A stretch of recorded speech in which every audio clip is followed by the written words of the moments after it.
السلام عليكم ورحمة الله. زي ما بتحضر عربيتك وتجهزها قبل فصل الصيف، لازم كمان تحضرها قبل فصل الشتاء. بس الفرق هنا هيبقى مختلف شوية، لأن في فصل الصيف والحرارة العالية تأثيرها الأكبر بيكون على العربية نفسها.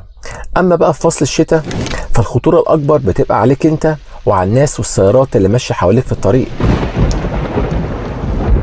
وبما إني من محافظة اسكندرية، بيكون لنا استعداد خاص قبل دخول فصل الشتاء والأمطار. السواقة في المطر والضباب والجو البارد، كل ده بيحتاج منك استعداد وصيانات خاصة لعربيتك وطريقة سواقة مختلفة. فهجمع لك كل ده في فيديو النهاردة بشرح مبسط جدا، عشان ما تتفاجئش بأي حاجة بتحصل معاك، وتبقى عارف ايه المطلوب منك، وتفضل في أمان دايما بإذن الله على الطريق. فكمل معانا الفيديو للآخر بإذن الله تستفيد بكل كلمة هنقولها.